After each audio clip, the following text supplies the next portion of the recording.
الحمد لله حمد الشاكرين كلما ذكره الذاكرون وكلما غفل عن ذكره الغافلون والصلاة والسلام على خير خلقه محمد كلما صلى عليه المصلون।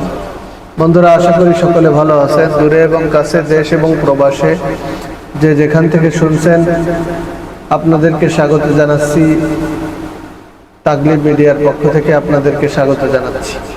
বন্ধুরা, আজ কথা বলবো চলমান পরিস্থিতির উপর। আগস্ট বিপ্লবের পর 5ই আগস্ট দীর্ঘদিন যাবৎ চেপে থাকা ফ্যাসিবাদের পতনের পর পতিত স্বৈরাচার এবং ফ্যাসিবাদকে পুনঃপ্রতিষ্ঠা করার জন্য দেশীয় এবং আন্তর্জাতিক নানা রকম ষড়যন্ত্র দানা বেঁধে উঠছে। বহুমুখী ষড়যন্ত্র, কখনো আনসার, কখনো চৌকিদার, কখনো কাজের বুয়া, বিভিন্ন পরিচয়ে দেশকে অশান্ত করবার পায়তারা চলছে। এটি যেমন একটি ষড়যন্ত্র, ঠিক তেমনি ভাবে স্বাধীনতাকে বুলণ্ঠিত করবার জন্য আরো বহু ষড়যন্ত্র হচ্ছে। তার ভিতর একটা ষড়যন্ত্র হলো এই ফ্যাসিবাদ, 16 বছর ধরে চলে আসা ফ্যাসিবাদ এবং স্বৈরাচারকে হটানোর জন্য ছাত্র জনতার ব্যানারে যে এক অভূতপূর্ব ঐক্যবদ্ধ সংগ্রামের সৃষ্টি হয়েছিল, গোটা জাতি যে ব্যানারের নিচে ঐক্যবদ্ধ হয়েছিল, এই ঐক্যবদ্ধ শক্তিকে টুকরো টুকরো করে পতিত স্বৈরাচার এবং ফ্যাসিবাদকে পুনর্বাসন করবার ষড়যন্ত্র চলছে। বুঝে হোক না বুঝে হোক, আমাদের মধ্যে অনেকে সেই ষড়যন্ত্রে পা দিচ্ছে। না জেনে হোক, না বুঝে হোক, অথবা জেনে বুঝে হোক, যেভাবেই এই ওদের ডিভাইডেড রুল প্লে করে ওরা ফাটল ধরিয়ে ওদের পুনঃপ্রতিষ্ঠার রাস্তা বের করতে চায়। এটি একটি ষড়যন্ত্র। আরেকটি ষড়যন্ত্র হলো এদেশে ঘাপটি মেরে থাকা নাস্তিক্যবাদ, ইসলাম বিদ্বেষী চক্র আমাদের এই বিজয়কে তারা ছিনতাই করার পরিকল্পনা করছে।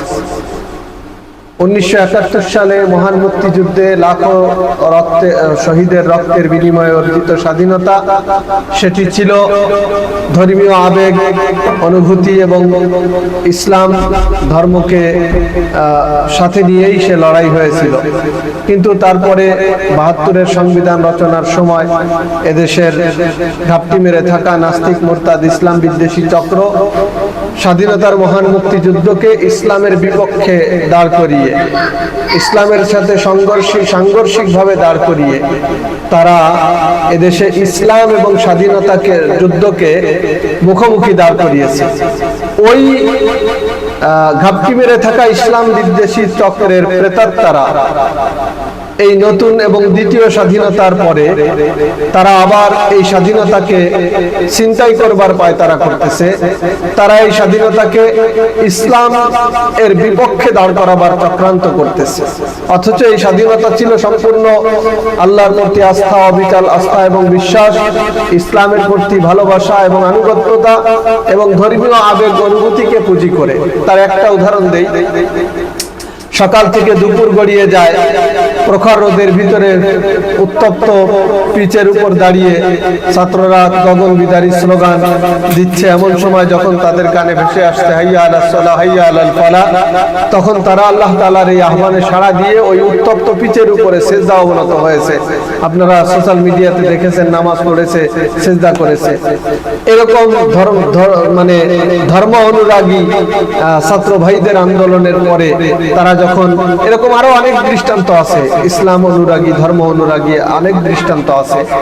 তো এটাকে পুঁজি করে আন্দোলন করে তারা যখন সফলতার পর্যায়ে পৌঁছেছে, এখন অনেকেই এই বিপ্লবকেও ধর্মের বিরুদ্ধে দাঁড় করাবার অপপ্রয়াস চালাচ্ছে। কেউ বলতেছে ধর্ম নিয়ে রাজনীতি হবে না, কেউ বলতেছে ধর্ম বাংলা একাডেমির জামিল, সে বলতেছে এই 2024 সালে এসে বোরকা পড়তে হবে কেন।